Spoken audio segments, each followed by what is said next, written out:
Live here. Welcome to the podcast. We're joined here with Tyler Watkins, the founder of Lawn Chair Leaderboarding, and Mike Halpin, CrossFit analyst with all of the stats. Wodapalooza just wrapped up earlier this week, and pretty good event. And we're here to take a look at some takeaways from it. But we'll start with the 2-day format for individuals, followed by a 2-day format with the teams. Mike, what were your initial thoughts when you heard about the format? I figured people got tricked. Like, I even talked to a few athletes, and they like said that it was like, oh yeah, it's gonna be fun. It's like the Pro Bowl, or it's like these different events where it's just like flag football or something like that. And then they started to see the workouts, and all of a sudden it became like, oh no, it's 6 workouts. No, it's 8 actual workouts across 6 events, and then it's really like 16 workouts if you were doing both. So yeah, initially it was like, oh, this sounds great on paper, but somebody actually has to go through all the motions on this at least. Yeah. Elisa Carr and Kenneth DeLapp, thanks for joining. Tyler, from a fan's perspective, watching it from the live stream, what did you think about the actual competition? If you just break down the individual competition 2 days. The individual competition I really enjoyed. The programming got a little bit like kitchen sinky, no pun intended, but they were trying to pull off a lot all at once, and so like I don't blame them for that, but it is what it is.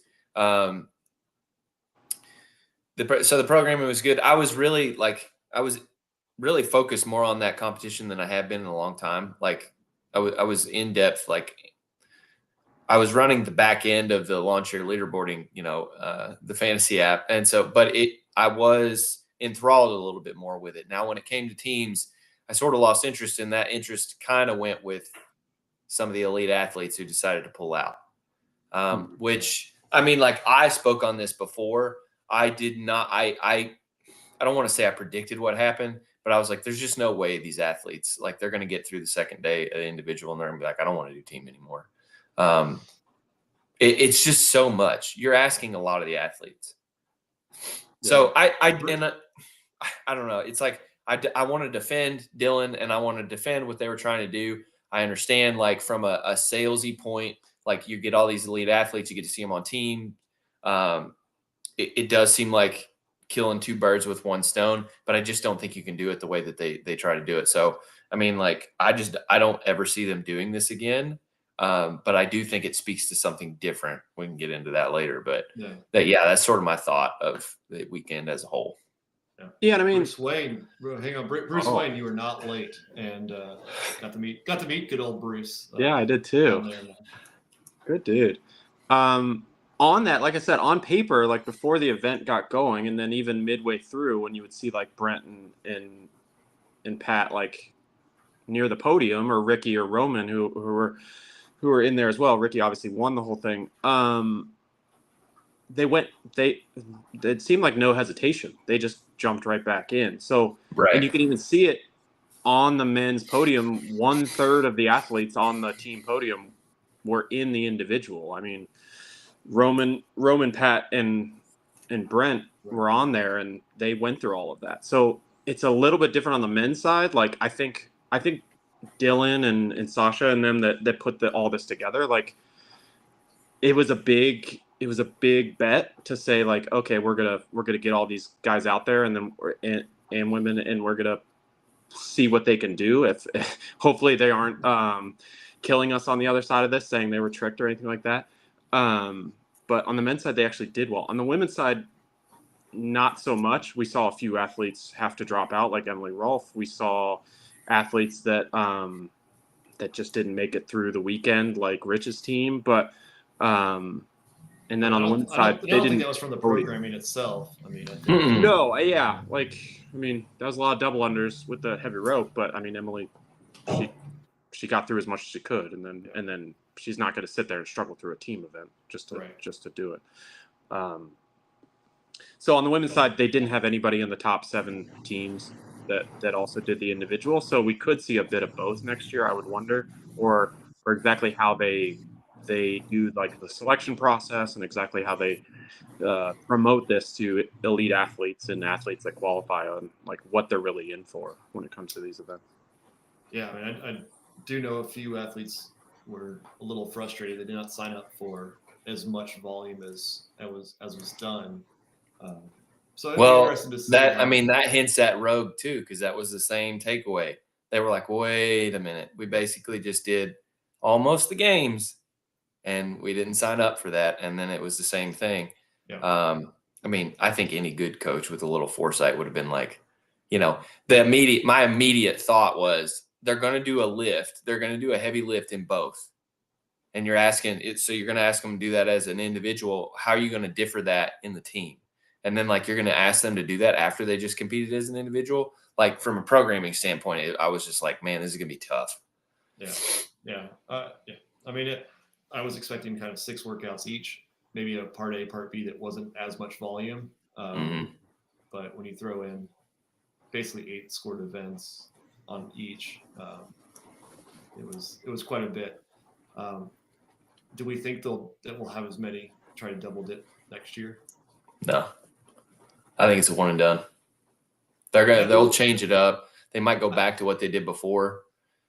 Go ahead. I mean, again, the men proved that it can happen, but it's probably the exception than the rule. The women sort of showed out that they'd probably be best focusing on one, like Paige did, or like on the other, like Laura did, and Gabby and them. So yeah, it's hard to say. Like talking to Matt O'Keefe, I think he told me that Jamie Simmons. Sorry, I don't want to leave out Jamie Simmons from the team.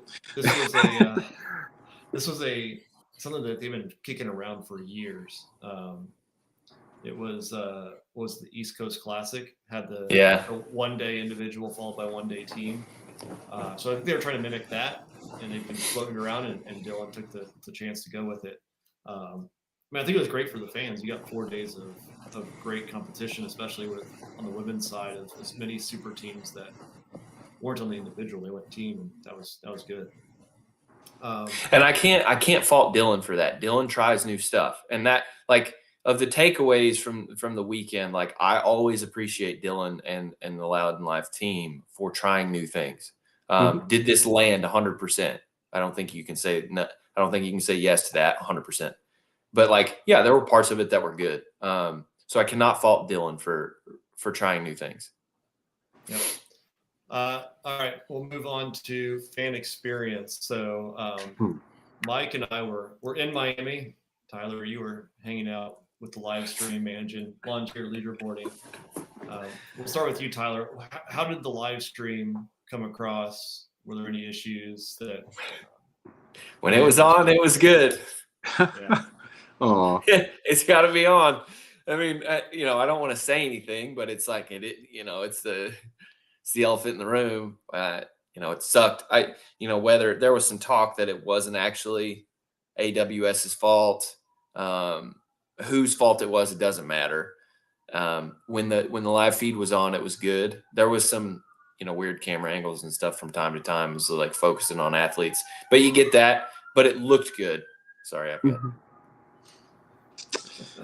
Yeah, I had a front row seat for the whole thing. So and even for the production side, I was in those meetings and meeting with the teams involved. I was in Brian's shadow most of the time, which is a good place to be. How was that? Can we dive into that for a minute? Brian Friend's shadow. Let's say. Yeah. Yeah. Oh yeah. Sorry, Brian. Fake Brian. Fake Brian, as he should probably be called. Yeah. Sure, I'll write a book someday. No, but well, I mean, like, really, I think a lot of fans would like to know, like, you're living. I mean, like, I've wanted to kind of do that before, but I think a lot of fans would be like, "What's it like, just shadowing Brian for a weekend?" Just imagine it's the Savon podcast for 24/7. But no, it was amazing. I wouldn't change a thing. There were things that were put together like weeks in advance and executed perfectly. There were things that were done on the fly, like the moment before we stepped on the floor. And all of it was to highlight the athletes. All of it was to highlight the competition. All of it was to do the best version that we could at that moment. I mean, I heard the comments about lines. I'm like, it's a hard spot for Dylan or for any of them to say like, hey, we want to promote this event to the best of our ability. And then all of a sudden everyone shows up at once and it's like, oh, well, now what do we do? And those are things they're going to have to look at, of course.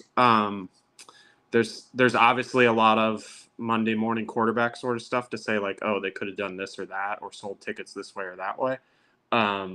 So I can't fault anybody for the fan experience, and I actually didn't live through it. Like with the headset on your head, you can pretty much go wherever you want, whenever you want, and you get right there on the floor. I will say, volunteers that I worked with, amazing people.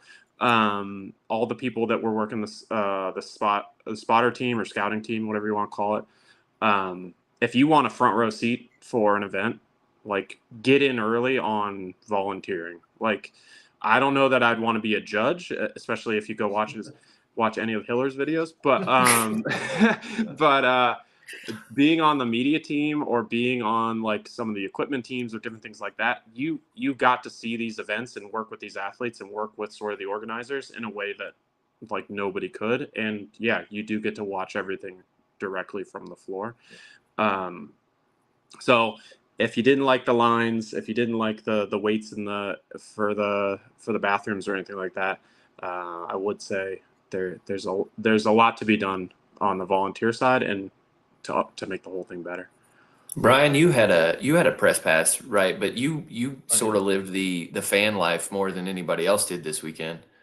Yeah, I mean, I definitely had access to the press area, so I wasn't fighting for the seat or fighting for the lines, but I would much rather be in a stage like Bayside or Flagler that is packed and electric versus being overbuilt and being half full because people aren't there.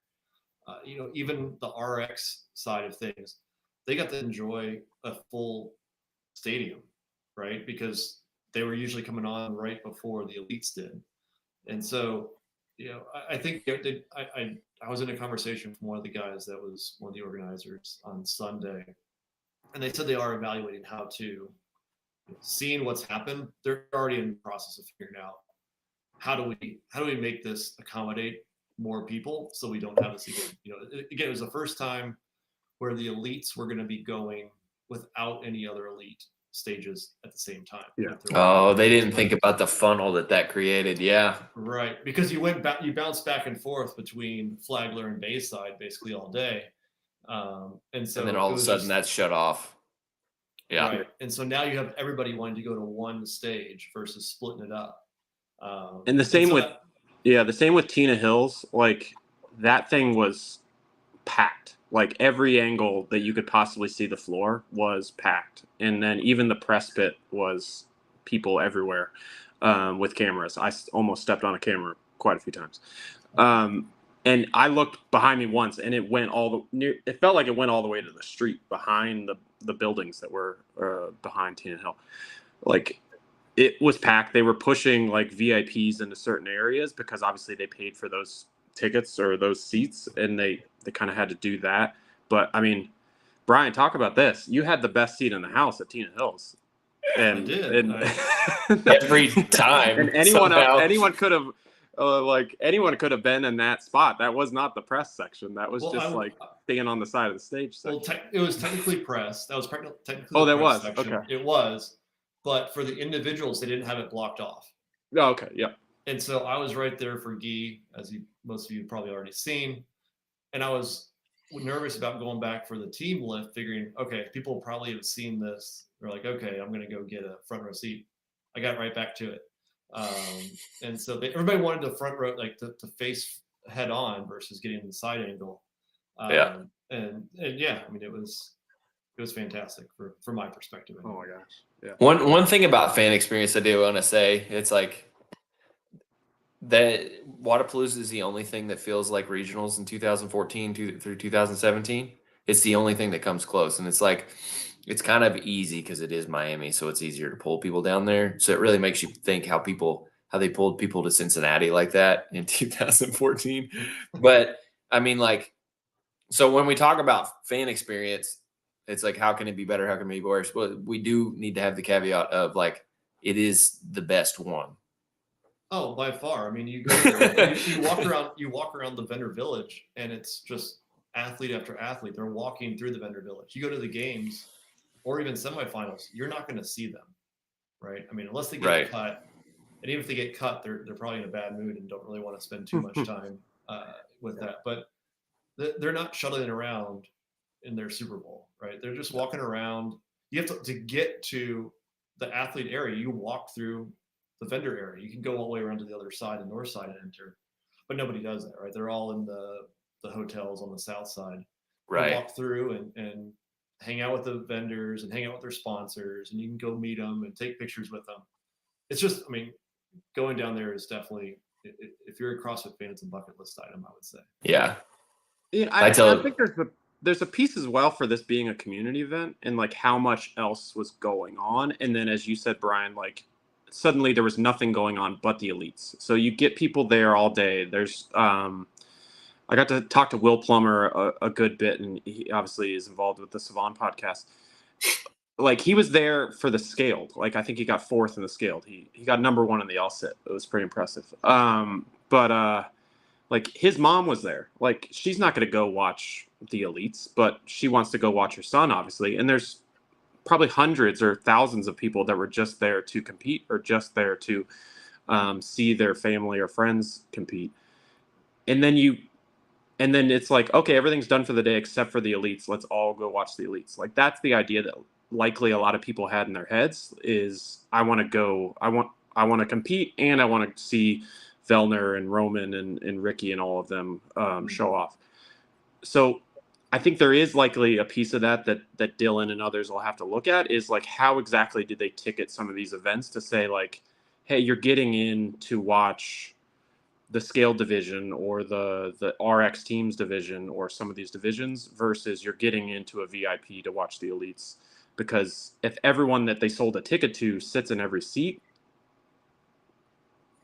then there's going to be people in lines. Right. But you would see people in the RX right before the elite. They would end up leaving, right? It was most likely their family members and friends that they wanted to go spend time with them, go, when they were done for the day, go back and go grab dinner before the next day of competition. So, there's definitely those segmented groups of who was wanting to compete with each other and watch. All right, next topic. We'll get back into the athletes now. Sarah's return. Mm-hmm. Mike, what do you think? She was likely the athlete I was worried the most about going into it, just because we hadn't seen her since semifinals. And I know just before this, Snorri put out a post around Sarah. It was a lot around that. She has a new coach that she's working with at Training Think Tank. She took a lot of time off, or a lot of time out of the limelight, to really focus on this. And like, she didn't win either the teams or the individual, but I mean, she sort of won the weekend in a way by showing that, no, she's back. Like, even obviously, and we'll talk about the scoring of some of these events later, but like, with that scoring at the end of the weekend, you don't have to do that for me, Mike. We'll break down the Z score here in a second. But with the scoring of that last individual event and sort of how she looked on paper, Brian and I talked a good bit that Sarah was still in it. Like she was great on 20.1 with burpees and snatches. She was great on an event with dumbbell bench press. Like, she looked like she could win that event. And like, that's a bit odd to say on an athlete that's coming back from the injuries that she had and the sort of the last time we saw her when she's getting sort of beat in the LCQ and in the semifinals. So like I said, I think she won that weekend just by showing that she made it all the way through, individual and teams, doing like 16 plus scored events and and doing all that she had to do and still holding it down for her team at the end of the weekend and still being able to sort of get out there and show that she still has it. Yeah. Jackie, I love the way you all talk and interact. Let's do this more. So season's coming up. You never know. You might be doing it more. But she uses words like y'all. She's must be from where I'm from. Mm-hmm. Yeah, absolutely. Tyler. So what you see? Go ahead. You know, she took 6th, right? She was 12th going into those final 2 events. The women's field was not stacked. Do we think that coming out of Europe, can she fight for a game spot? So there was a lot packed into that sort of preface there. Going into the competition, I've been, for those who have been following me, but if you haven't, I've tried to come up with what CrossFit's going to do, which is like a relative strength index or a strength of field. And the longer I've done this, it's really not fair to say like this competition is 90% as strong as another competition. You can say that, but it doesn't have a lot of meaning. What you really want to know is when this person gets 5th in this competition, what does that mean on the grand scheme of things? Can they get 5th at the games? Where does that put them in relation to the games, basically, or semifinals? So what I had, I had predicted Sarah to come in about 7th, right? And that would have been equivalent to roughly a 22nd place spot at the games. So I was like, okay. So that was like kind of my paradigm going in. So I messaged her coach, friends with her coach, and I was like, how do you guys feel? What was sort of the goal? And she was basically like, we're just getting in reps. We're hitting the ball. We're making sure we can still hit the ball kind of thing. And then later on the last day, I was like, how are we feeling about this? And she was like, this is a win, regardless of like how she actually places, like we know she can play with the big girls. And then I shared with her like, hey, this is roughly equivalent to a 22nd place at the games. So this is a good starting point for her first competition back in, right? Now, she got in Z-score, rescoring it. It doesn't matter how I come up with it, but basically I think it's a little bit more fair scoring. She came in 4th.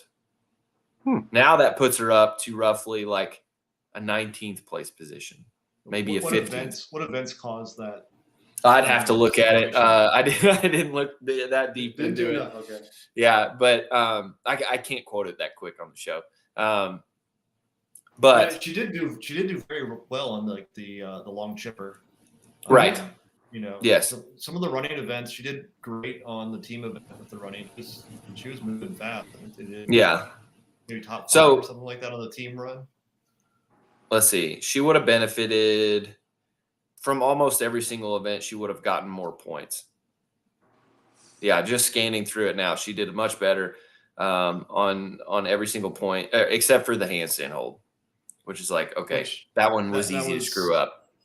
Yeah, I saw many athletes that went up, came back down, and then if you fail at 11 seconds in and you started at 8, you got 3 seconds in your toes. Yeah.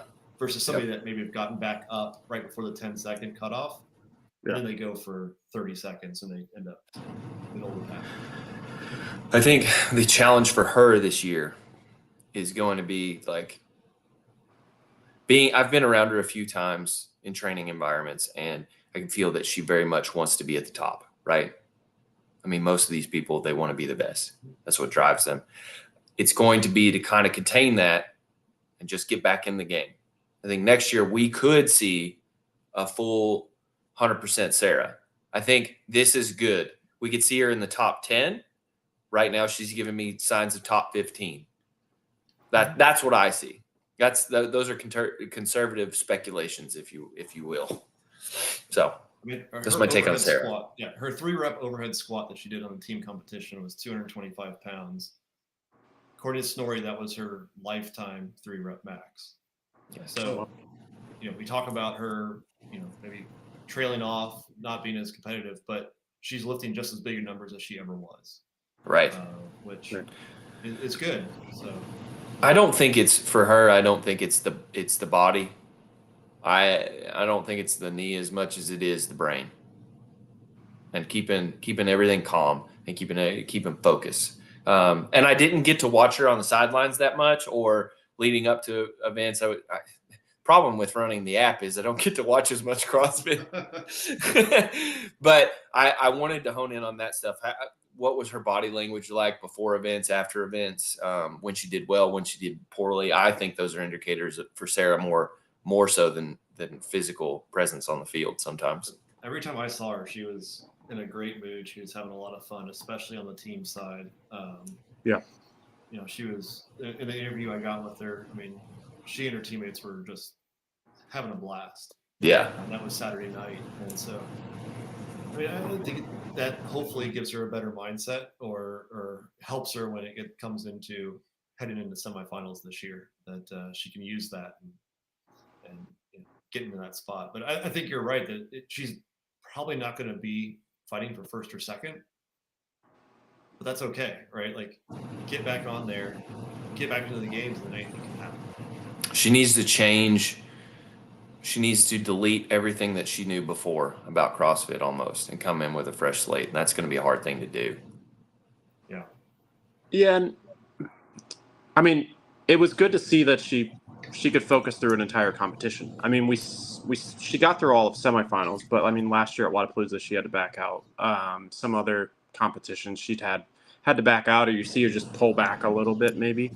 Like, she was in it. Like I said, she was in it all the way through individuals. Her team lost Emily Rolfe right before the team started, so obviously they had a little bit of a scramble to get things back together, and they were doing well, and she was executing through that. So like I said, I think she won the weekend just by showing up and showing that she could still be in that mindset and be able to like drive through an event like this. I mean, 16 events is nearly the games. I mean, obviously some of those team events, we could talk about them. They took turns a little bit with the way the programming was, but I mean, she was locked in every time I saw her. Yeah. All right, we'll switch over to the winner of the individual women's side, Paige Powers. Mike, she was made a statement, I would say. She made the most of who was there, and she didn't really pull any punches at any time. Like, she was in every event. Obviously she won, so like I mean, but that's really easy commentary right there. But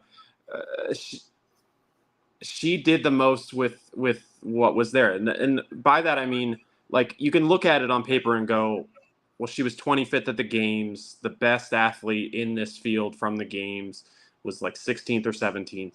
So she didn't really show that she could beat Tia. She didn't really show she could beat Mao one-on-one. But they didn't show up. So, I mean, Tia's obviously on to better things. But Mao didn't do the individual. Ariel Lowen didn't backed out of the individual. So, like, versus who she was against, she went out and beat all of them, and she did it by winning multiple events, and by in the events that she was gonna not win, she still drove those home as best she could. So speaking of Ariel, she was a little disappointed that she didn't sign up for the individual.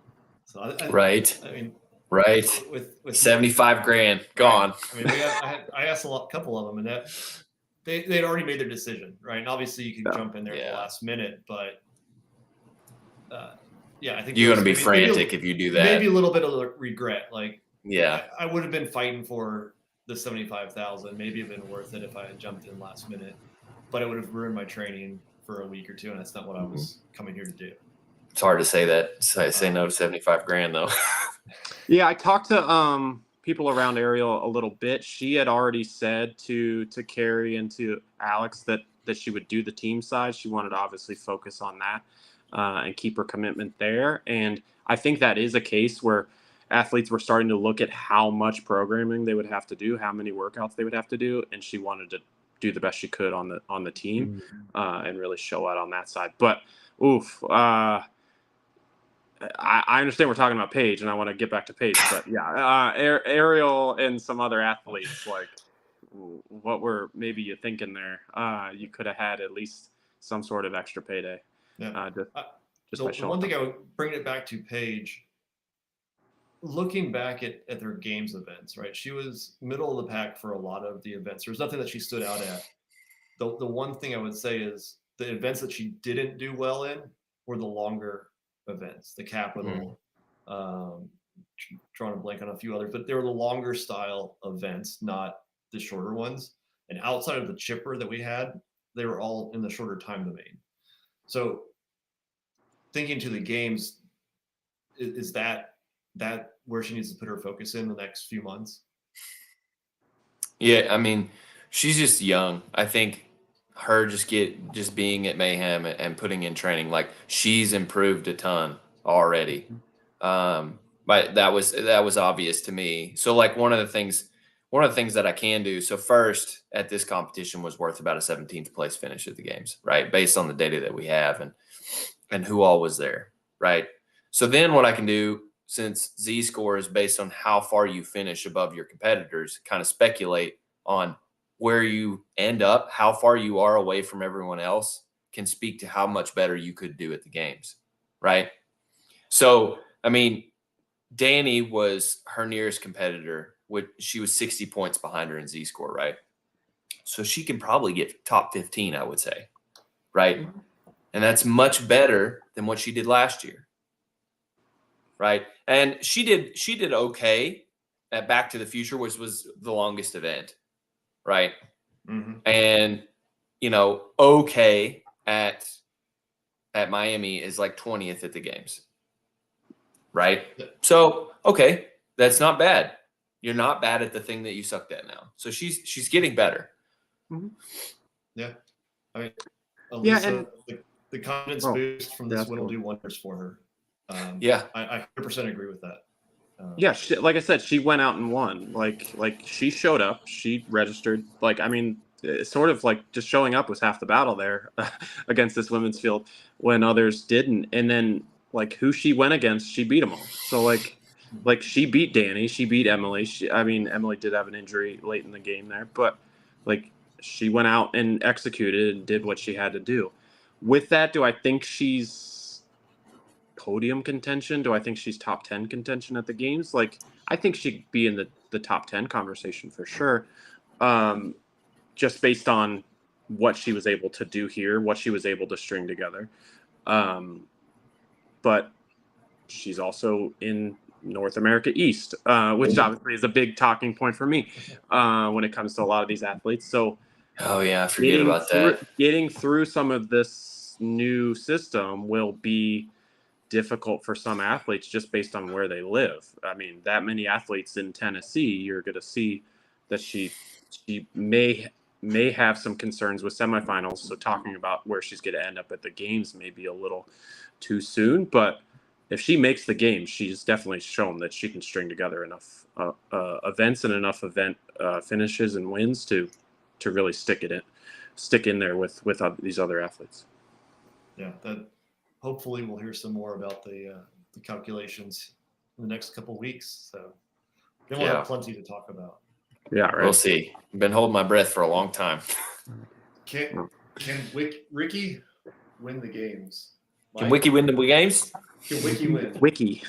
Yes. Yeah, I guess so. I sent this to Justin and I posted it on my story the other day. It was good to Justin Medeiros? Justin Kotler. I didn't send it to Justin Medeiros. Oh, my boy man. Justin, Justin. He was there on the sideline. I did see him at the gym one day. But no, I didn't trash talk Justin Medeiros. I sent it to his coach, Justin Kotler. What Ricky did, and obviously we talked about the women's field just now, the men's field was the games field. I mean, besides obviously the champ, the men's field was the games field. So in this case, and I'd be interested in what Tyler says with his scoring, this showed that, yeah, Ricky can win. He had issues last year at Wodapalooza. He wasn't able to compete with some sickness and things like that. But like, if he's able to show up and be healthy and get here and do all the things that he has to do to prepare, like he executed and he did it. And I mean, I sent it to Justin Kotler, but he did it in a way like Justin Medeiros. He didn't win events. he placed in events and was able to string all those placements together to just beat everybody else. So with that, that's sort of this new mindset or this new process for athletes where it's not these grand slam home run swings. It's just being there in the top 3 and the top 5 consistently over all of these events that show that's the type of games winner type athlete that can do that. And obviously that's been Justin Medeiros' method over the last 2 years. So he showed that with this. Brian, were you at the games? You weren't, were you? Yeah, neither of you were. But I wasn't there. Maybe either you could speak on this from the fan standpoint, watching from home. There were times during the games that Ricky didn't seem totally before he got popped. There were times on the field that it looked like you could shoot him in the knees and he was still going to go. Like he just looked like a wild animal. Kind of, he had that vibe to him. That wasn't there this year at the games. It was at Wodapalooza though. That Ricky was there. But it was controlled. Yeah. So he executed flawlessly. The first event, Kotler came up to me and said that was his best executed performance that he's ever seen out of Ricky. Yeah. And he just had this, I think, confidence that he could win this, but held back, right? He didn't go all out. He didn't push it more than he needed to. It was it was on the muscle ups. I think he took a quick little break on that first round, gave himself a few seconds, and then attacked it. And then I think so he did it in practice, and he didn't take that break, right? And it caught him, but he was smart enough to say, "Look, that's where I need to get it. Yeah. I can trust myself that I do this. I take a break. I'm still going to be faster than I was, and I can still win." That's so hard to do too. Like for you to be like, I'm going to come down while everybody else is going, even though I know I can kind of keep going and not roll the dice. I mean, so it like, how old is he now? 27, maybe? Yeah. Something like that. Yeah. So, I mean, like he was really young when he was first out there. And so he's seasoned and he's starting to be like, okay, maybe I don't have to do that. There are a million workouts. We can roll the dice on another one. Let's just try this one. And it's a good place to try stuff. I think that's half the reason Brent comes out is like, hey, I've been doing it's a test of fitness. It's a good measuring stick to see where you're at with the field, but also it's a good time to try things that you wouldn't try anywhere else. The risk is lower. But Ricky showed me what I needed to see. Is there any concern though, Mike, on Rogue? He finished 10th. Who? Ricky finished, I think, 10th at Rogue. Yeah. I mean, I don't know. Like Rogue was such a different event in ways. Like it's hard to compare. It's hard to compare some of those with the heavier pieces of Rogue. Like that's where Ricky would still struggle a little bit. Although he showed much better in what he did in the lift event here, and that. So like he's showing progress. Obviously, Rogue was 2 months after the games, and now this is 2 or 3 months after that. So I mean, he's showing progress in those directions. Like that refined version of Ricky, where he's constantly placing that we talked about. Like I think that could also be said about Rogue. Like he had just gotten podium at the games. He obviously wants to go show something at Rogue. He went for it where he could, and then it just didn't work out his way in some of those events. Like in this case, like without Justin Medeiros there, he was able to show that he could really be this refined version where he's not the Ricky that looks like he got shot out of the cannon on the very first event, and still win it. Like coming down from the rings, as you said, taking a breath and then finishing the event. Like it was a refined version that I think him and Justin Kotler have definitely worked on a good bit to be able to say, yeah, we're not gonna, like, as I said, hit home runs on every single event. We're gonna do what we have to do to win the sort of win the war versus win every battle. So. Is the podium at the games? I mean, it's going to just be the same three fighting for it again. It's a fun battle to watch. So, which is way more exciting than Matt running off and winning it every year. Yeah, 100%.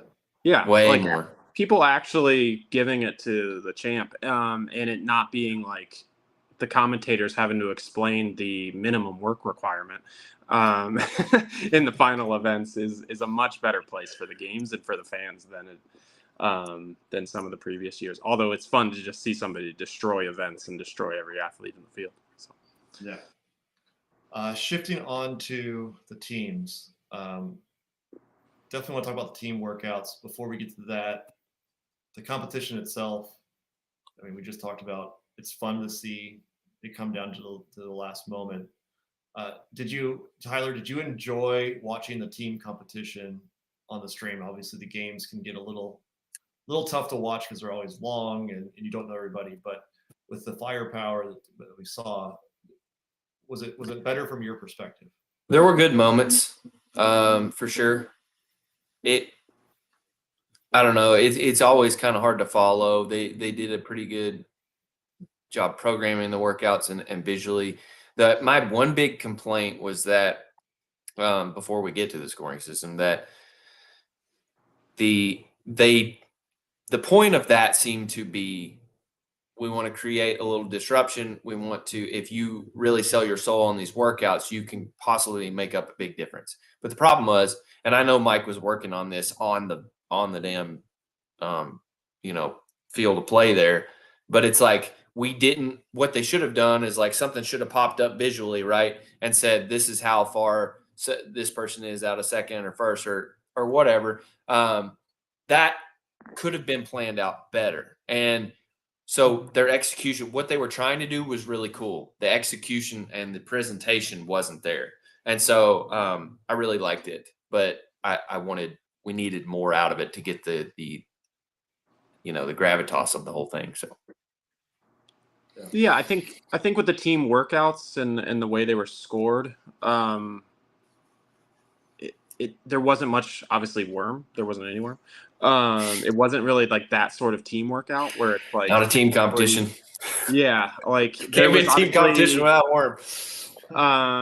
There was obviously some synchro stuff, and I watched Hiller's video this morning to look into some of that around Annie, but there was some synchro stuff. There was some taking turns. From your perspective, were you involved or hearing anything about the standards, going on through the broadcast or anything from behind the scenes of, are they doing it right, etc.? There was definitely head judges talking to judges for sure between events. There was standards going over. The standards were reviewed right before the events. They were also reviewed in the morning. I talked to the programmers that went over that, and there was a good bit of questions around some of the events. You saw it in the individual with a lot of questions around that handstand hold. You saw it in the teams with a lot of questions around how the synchro exactly works and what is being said in those standards and what's not being said in those standards. And it's a game, right? Like, I mean, you sit down to play Catan or Monopoly or whatever your game of choice is. If you're going to read the rules and say like, okay, well, it's this. Okay, well, I'm going to bend those until right before they break and see what I can get out of this game. So, like, there are places where if one judge was doing something different than every other judge, like that's different, and they should talk to those judges and see what they need to do. But if it's really just, were they told how to do a burpee over a dumbbell in one way or the other, then, I mean, I didn't get to hear it, but as far as I'm aware, the standards were reviewed with all the athletes. So when it comes to these workouts, like, there are places where I think it being the latter, it being more of the Pro Bowl type event, it being more of the latter half of the events with a good amount of the field doing both, I think there are places where they did want to build in rest periods for these athletes. They didn't want all 3 athletes sitting there with a worm just getting crushed by it for 20 minutes. They wanted to build in places where 2 athletes were going at a time, or there was a waterfall, or there was some sort of version where they could actually get some rest in there and be able to show out where they needed to. Yeah. Wait, I'm reading Jackie's. I'm pretty sure everybody plays Uno the same. Jackie, like Uno, everybody plays it I'm really differently. thrown off. So you got to make sure it's the same. Well, that's where you throw the +2, and then the next person throws +2. Right? And even Uno says that's not how you play. Those Monopoly free parking rules are all over. That's right. Yeah. That was good. Yeah. Where were we? I got lost. That one. Yeah. Sorry. I started reading it halfway while I was talking. But you think about the standards, and I did watch Hiller's video this morning, and I commented on it that unlike the other competitions, we knew all of the workouts ahead of time, right? It wasn't weeks in advance, but we did know, and I think there might have been some delays. They planned on having them out earlier. They had the ability to set out the standards at that time. Like, here are the movement standards of a dumbbell, of here's what we're looking for on the handstand push-ups. The athletes would have had it. They wouldn't have seen it last minute. They wouldn't have needed a last minute brief 10 minutes before they go out on the floor where it's loud. I can't imagine, especially in the teams with that many athletes, being in the tents right outside of Flagler at night, hearing, here's how you have to do the dumbbell snatches. Right. Yeah. So this gets to the point, like, and yeah, I'm going to use this as a platform to discuss what pisses me off when I'm doing lawn chair leaderboarding. I really just don't know how cool you're being by saving events to the last moment. And like keeping these things hidden. I don't think it's like, at this point, it's a novelty card that's just not novel anymore. Right. Go over the workouts. We know the workouts. Everybody can prep in advance. You're going to see a better show because athletes can prep for them. And then all the questions can be got out throughout the weekend way ahead of time. Right. I don't know. I'm just kind of over.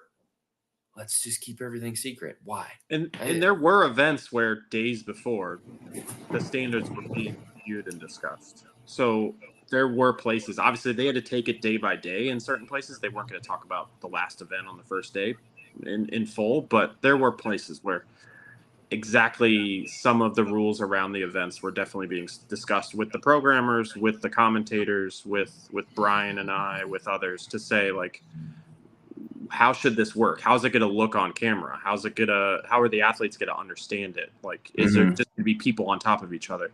And then let's talk about the final. So how does the scoring work? What's the scoring matrix? Did Mike just took control of the show? He changed subjects. I'm That's Brian's job. I'm gonna pass the mic off to you. Well, we're talking about the team events. Like, we can't not talk about it. This is the barbell spin, not the 88 mile per hour show. Sorry. Take it back the mic. Sorry. I'll wait. No, you're good. You're good. Go for it. Go. Yeah. It leads right into it. Yeah.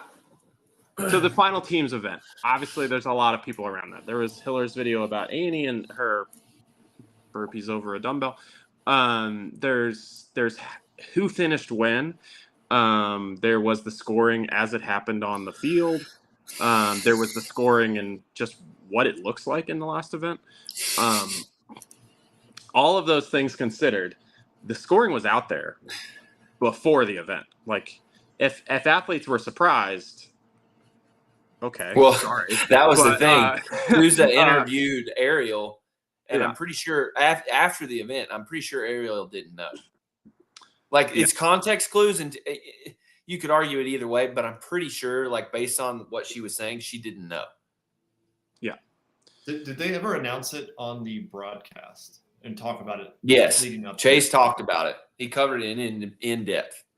Yeah. So what we had built to do there is, and let me preface, competition corner did an amazing job with being able to add as much value as they could around like what's the deficit going into the events. What they didn't have, that was cool, by the way. I want to put that in there. I appreciated that. We loved it. And Chase and Sean had access to that. Brian and I had access to that. So we were able to really help drive that home as best we could.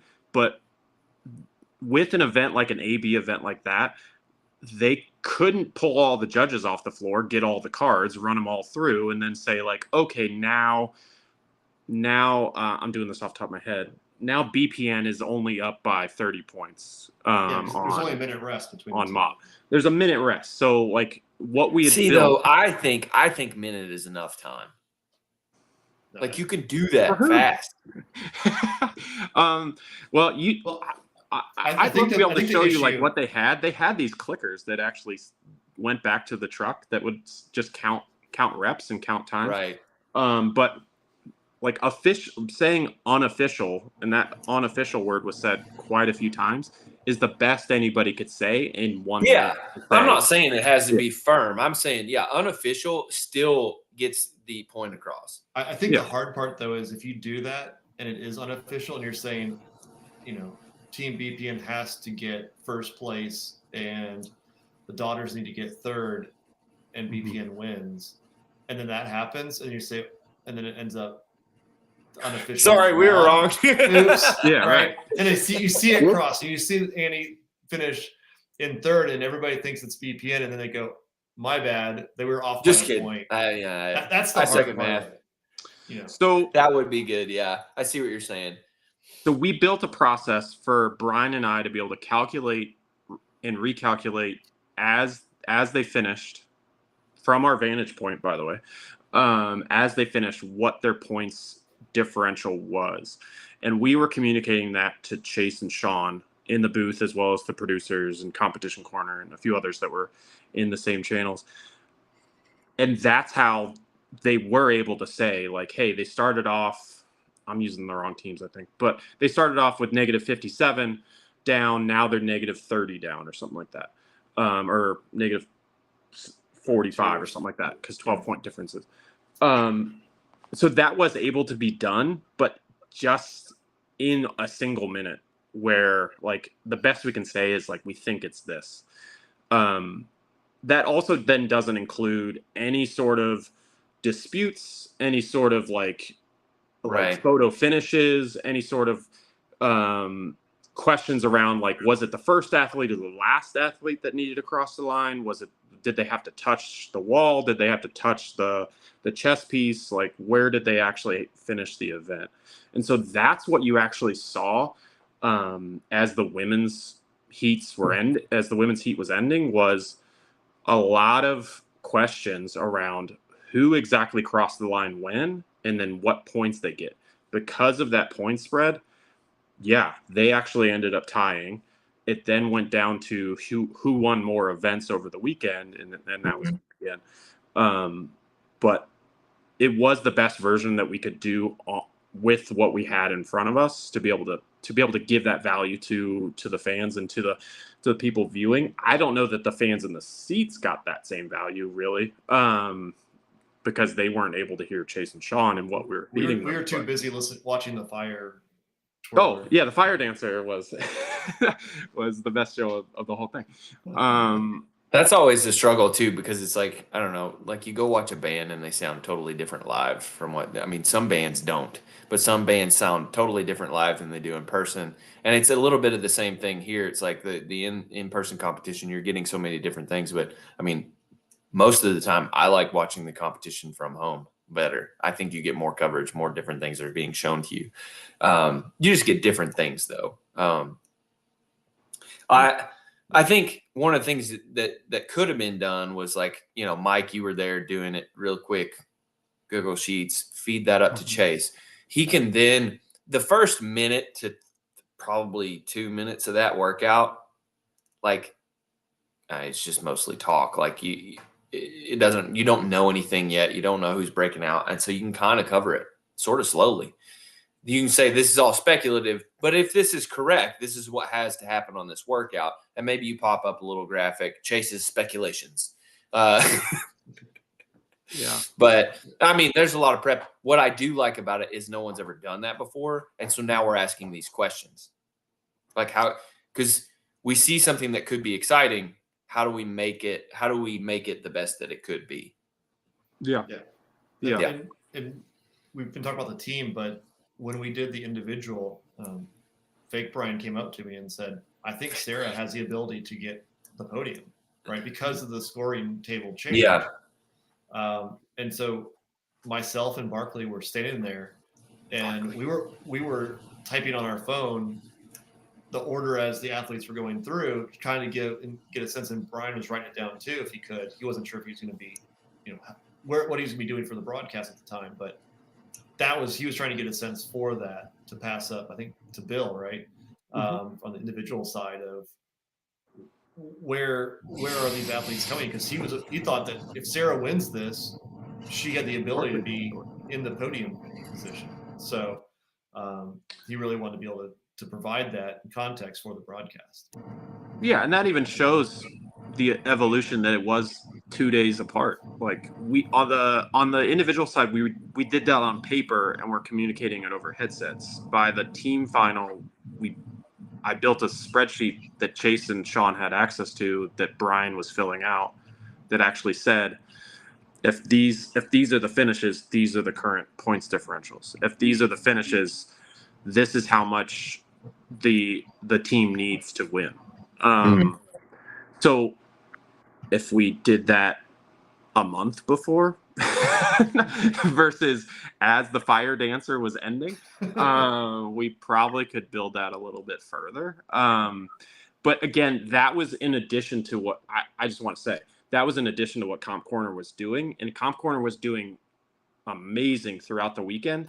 Like, if you remember the games not too long ago, there was hours of waiting for who exactly is in what position. So just shout out to Comp Corner for actually being able to post and say, like, hey, we did need to go back and watch some tapes. We did need to go back and view the actual standards and make sure, and the scoring and all of that. But it wasn't like, hey, we don't even know who finished when, and we got to now spend 5 hours trying to figure that out on who finished a bike race. So they did an amazing job. There's actually a really, like I said, I got to get a view. There's this really cool clicker that I want to get access to that actually has the event in it, and that's how even like what they call the I saw those at the games. So the ticker at the top can actually say like it's 21:15:9. They're on. That's how Strongest does too. They have an app that they do. Yeah. I want to say that about the live feed. The indicators of where an athlete was rep wise and the movement they were on were better than they've ever been at any competition. They were the best. And so I was really stoked about that. I don't know how that they, what advancements have come along to make that available, but it was great. And I hope CrossFit was taking notes, because that was the most valuable one. I talk, usually like during Christmas, I think I texted you guys that Rogue was on TV.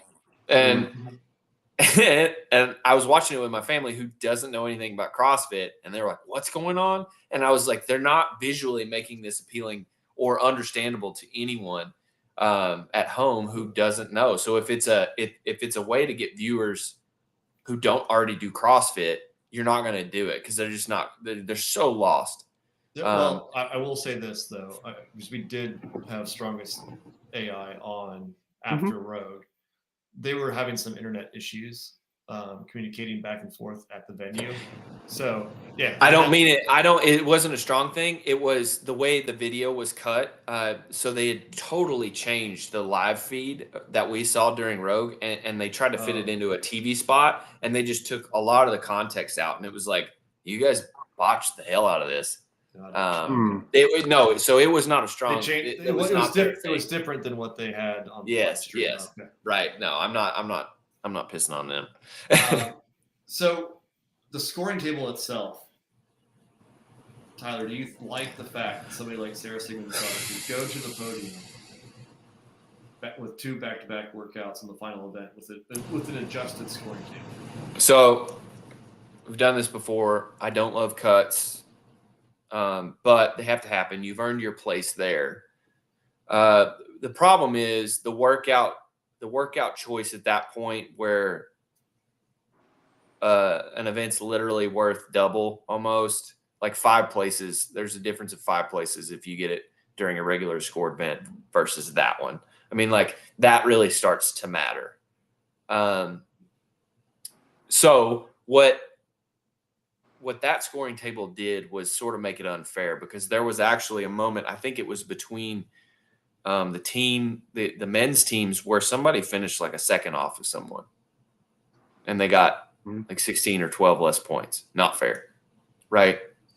So this type of scoring table is not infinitely scalable for how many people are there. Or in CrossFit in general. It's just not fair. It is, I'm going to say it. It is, you can do this with Z-score. It's infinitely scalable and it's infinitely fair. If Mike is 1 second off of me, he's going to get essentially almost the same points as me, depending on the workout. But so the intent when analyzing this, the intent was great. We want to drive interaction. We want to drive people's focus. The leaderboard's going to shuffle up. But at the end of the day, I asked Savon this: do you actually want to see the fittest person win? Or are you more interested in this being a competition in which whoever gets the most points wins? Because those are 2 different things. And Savon said, because I asked Savon this because he's interested in the story. He doesn't really give a shit about the other stuff, right? So I asked him that because don't worry about the details. Just have a good event. Right. Exciting. I asked him that, and it's like, no, he said, I really do want the fittest person to win. So if he does, that means I think most everybody actually wants the fittest person to win. This scoring system, I don't think, it leaves a lot to be desired as far as that goes, and it's not just those 20 points, but the 20-point or the big jumps exaggerate the problems that we already have. Yeah, and I think you can see it in, I think the fittest teams won. Yeah. Fittest teams, fittest individuals won, but there are places where the scoring system helped some teams more than others, like Carrie and Alex and Ariel's team, where those last 2 workouts were their 2 workouts. But them finishing where they finished meant that the scoring didn't help them at all. Right. But I still think Laura's team and Laura, Gabby, and Jamie's team was the best. And was the best the entire weekend. And I did go back and watch some of Savon's just to catch like what they were talking about and different things like that. And like that was interesting to like watch it unfold, knowing like who won after the fact. And like obviously it being a lot about like, well, if BPN doesn't win, this is all terrible. And it was just sort of like, okay, but they did win. So it becomes like one of those situations where, yeah, I think they'll go back and look at it and say, like, could we make it better? But I don't know that it's a fault at the moment to say, like, well, the best team didn't win, sort of thing. So I equated it to, and I don't think you could say it's the same, but saying that 4th quarter touchdowns are worth 12 points. Yeah, that was beautiful. Right? I was like, right. It's something similar. Like it keeps get the teams in it. Right. If instead of if you're up by 10, it's a different ball game with 1 touchdown. Right. What was that? But you were down 4 touchdowns. It's not fair. Yeah. What was that? Do you remember this is gonna date me a little bit. The MTV like Rock and Jock or whatever, where there was what? It was way Like back in the day. It was like the Pro Bowl. Oh man. Yeah. But they had like a 20-point line for basketball or something like that. If you shot the 20-point line versus a 3-point line. Oh man, that goes back a ways. Dan Cortez, I think, was a big part of that. Wow, that was a long time ago. But it's that sort of thing. Yeah, you're right. Like you were drastically benefited by that being a good workout for you and then nailing that workout. So like in some ways the scoring actually did help Carrie's team, but like it also hindered them just if they've lost by a couple seconds or issues with judging with Annie or different things along those lines, that a 5-point, 10-point scoring system where it would be at the games for 20 people, like that would just be pretty standard. And you just sort of know going in, like, okay, well, I can lose a couple places, but I can't lose a lot. Like this, you had to rank top 3 in order to really drive home winning this event. I think the hard part is it depends on what the workouts are, right? If the last 2 workouts would have been heavier, right? Let's say the one of the last different teams win was the clean and jerk. Danny Spiegel wins, right? So it puts the organizers in a tough spot that you're putting more weight to 2 different workouts that you got to be fair and balanced to make it find the fittest person. Now, I think it does find the right. It makes it more exciting, right? It keeps people in it. For the fact that Sarah Sigmundsdóttir had the opportunity to move up 6 spots, she probably could have moved onto the podium with a better finish. It makes it exciting and keeps everybody in it. But to that point, you may not find the fittest. I think we lucked out in this situation that we did have the right people win, but the podium may have been different. Yeah. Did we have the right people win? Oh, Sarah, you can't do that because there was less people. You can't use the original scoring system. I mean, I guess you can, because in one of the events, like, we were still only scoring down to 30 points. So we weren't scoring down to 5 or whatever we normally do. So I guess we can just arbitrarily, but I mean, it would have changed. It would have been weird. You can't really do that. I mean, a standard would have been like 5 or 10 down each, right? Yeah, right. 195 or 190. Yeah. Right. 16 points and then different points gaps was a bit drastic. We can break after this, but the specific example was do what? You telling us we're done? No, yeah, I know you want to move on. But the specific example was, let me sort this right. Actually, sorry. It's the men, but it was the boys and the team Panchik. In that workout in kitchen sink A, there was 200ths of a second that separated them. And you're telling me that's worth 16 points. That was actually after disputes. If you're reading it off of the completed, but yeah. Yeah, it's finished. But I mean, still, disputes or no disputes, like 200ths of a second, and that's worth 16 points. It just doesn't seem very fair to me. And so, they both basically come out with almost the same score if you use a different scoring system. By the way, the daughters won if you score it a different way. Just saying. The daughters won if you judge it a different way. Or the daughters That's true. I mean, no scoring system can control for judging errors. There's a lot of moving parts. I'm only as good as the data that I get.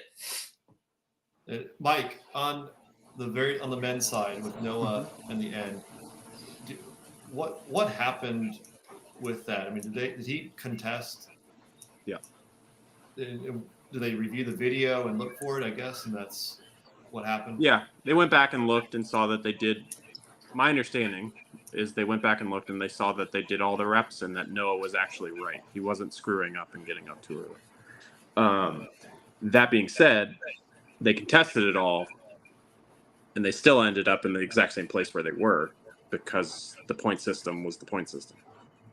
And I think it was like they got down to being in that place by 1 point, but they were still in that place. Got it. Brian has a funny moment where he had to tell Travis and Noah that, you can contest this all you want, but it's just going to move you to exactly where you were. And they were like, wait, come on a second. Part of that felt like Noah was guilty in doing whatever he could to help it along.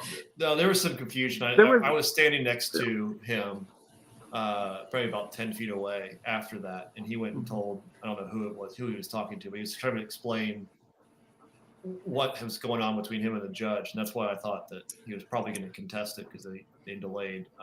But he was under the impression that the judge was counting reps a little differently or some confusion, but he was under the impression that he did the full 30 and didn't have to go back for that last one. So yeah, I was not in that group, so I'm going off of what I sort of gleaned or heard. Brent also contested a few pieces. I don't remember what he exactly contested, but he was looking for a judge right as it ended. So it wasn't just Noah that was asking questions on exactly how it got scored, and then I think there was also questions I know on the women's side of that piece where is it the first athlete across the line or the last athlete across the line? Mm-hmm. yeah. Those are the big ones at the end. I want to add a subject real quick. It's going to be a short one. I think the fans will like it. So what I thought, I liked looking at stories that are happening outside of the main stage, so to speak. And what I think is interesting is what kind of a coming out party sort of this was for a lot of people here and our friends. So Brian, you kind of like, you've been back on the scene, but I feel like this was a very commanding moment for you where it's like you can no longer be ignored. The content you put out. So. Yeah, I like the content you put out. I mean, Savon was singing your praises the whole weekend, basically calling you his prodigy. Wow. I tried to listen to some as much as I could while going to the stage and whatnot, but it was impossible to try to do everything and listen to Savon. I'm always like, it's like the whole time, like I always have this thought of like, there's actually like between you and like your like anybody's success or the thing that they're after, there's actually not that many steps. You just have to do like maybe 4 or 5 right things, but you have to do those things first, right? And every time you put out content, I'm like, do you just know where that next step is all the time? Like the amount of things you constantly do, I'm like, how does he like, you leave the stage and then you're like, okay, I'm going over here to talk to this person. And it's like, that was the right move every time. Yeah, I mean, it was being in the right place at the right time. I mean, I went to the games in 2019 and it's just a different experience. Like you don't have that access. This, you definitely do. And I went in there with a game plan of, I want to be able to show behind the scenes without having behind the scenes access. My goal was to get as many interviews as I could and put them out there as fast as I could. And I think it was mission accomplished. So hopefully every time I saw you, you were interviewing the winner or working one of the top athletes in the field. Yeah. I also love that you went and you crashed with who was it? Travis and Gabe. Travis, Gabe, and Roderick from Meme for Time. So nice. That's a group right awesome, there. I mean, we would leave the venue 9 to 9:30, mainly because of me, trying to get the last interview of the night. And then we'd go back to the condo, drop our stuff off, go grab something to eat. That took forever. Every time, yeah. Yeah, I don't know what is up with Miami, but they are just slow. You taking your time when you're eating, yeah. And then we get back at 11 o'clock, and I'd be editing some videos. Meme for Time was making his video of the day. And we just sat there and shot the shit and got stuff done. And, midnight, 1 o'clock came around, and I guess we crash and wake up at 6 to go get back to the venue by 7. So Gabe and Travis could set up their booths by 8. So there was not a whole lot of sleep to be had. Right. There never is at Wodapalooza. And then Halpin, you sort of had, go ahead. Yeah, my sleep score on Whoop was atrocious. It was 4 nights in a row of just red zeros. I woke up Monday morning. I had 2 hours of sleep to get to the airport to get back home, and I was a 6% recovery or whatever. So I followed it up with a 91% once I got back in. There you go. In bed.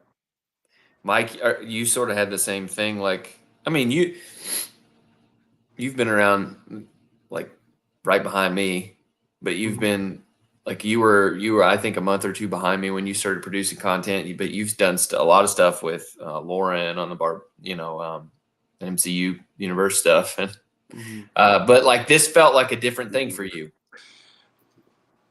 Yeah, I had no idea what I was getting into. I literally signed up as a volunteer on the media team, and then Brian basically plucked me out and said, like, wait, hold on. He can't just be holding somebody's camera cord or something like that.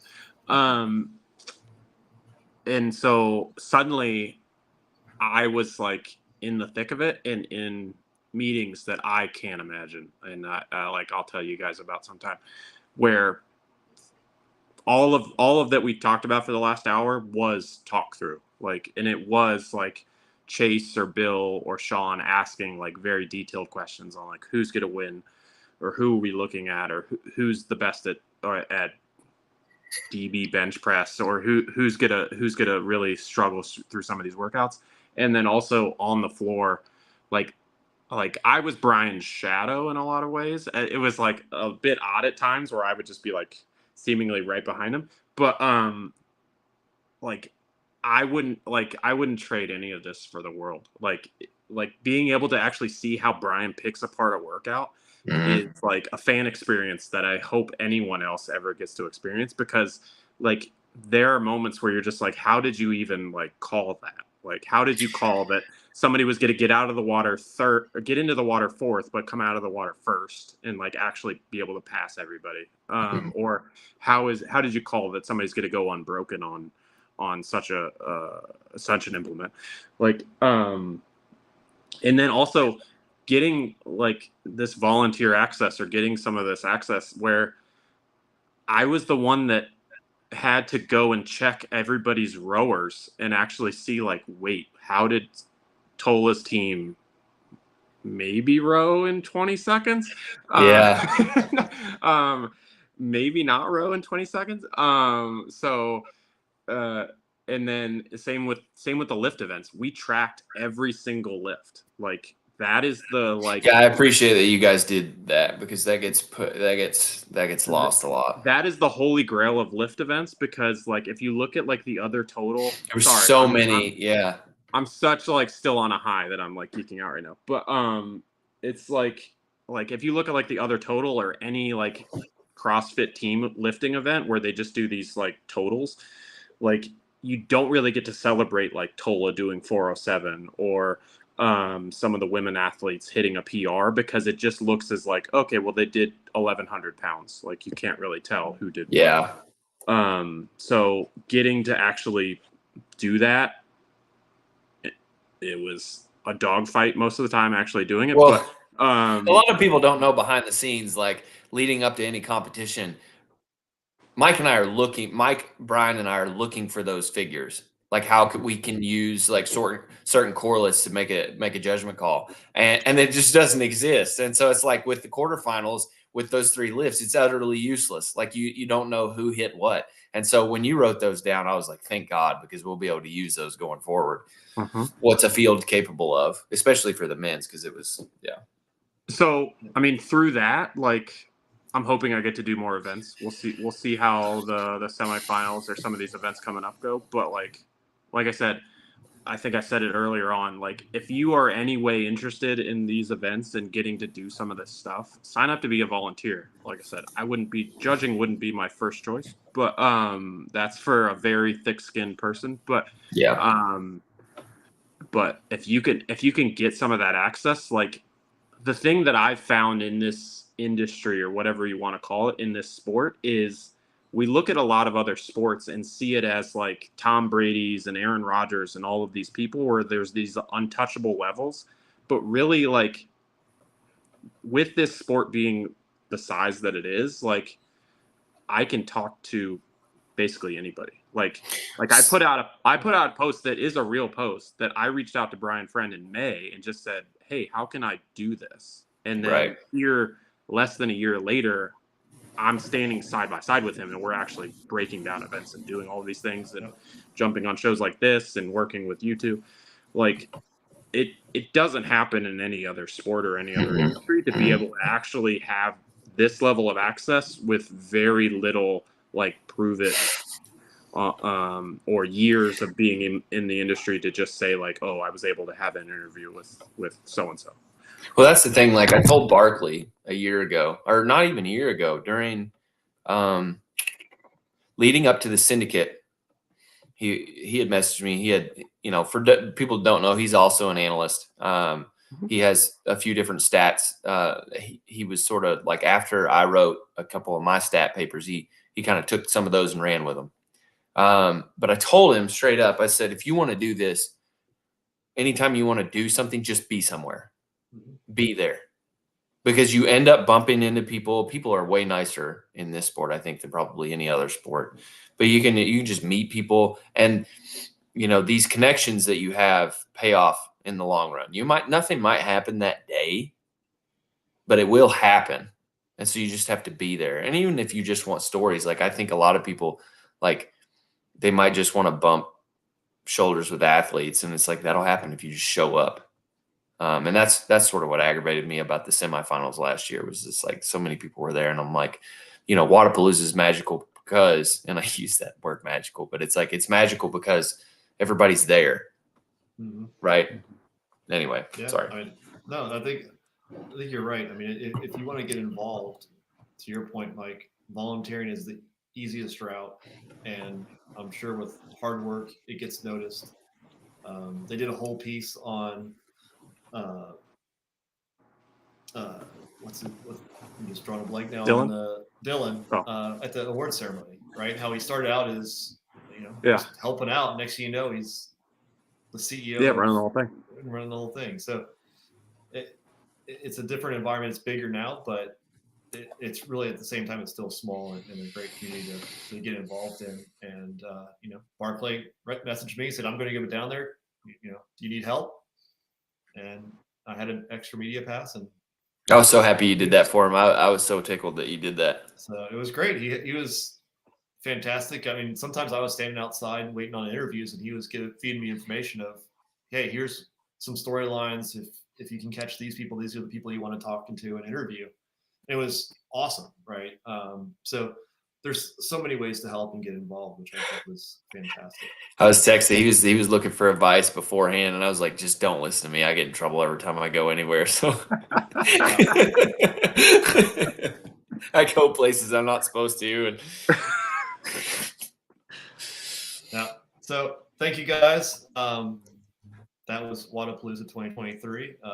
Next month is the Open, so we'll have a lot to talk about here soon. So thanks, guys, and we'll see you next time.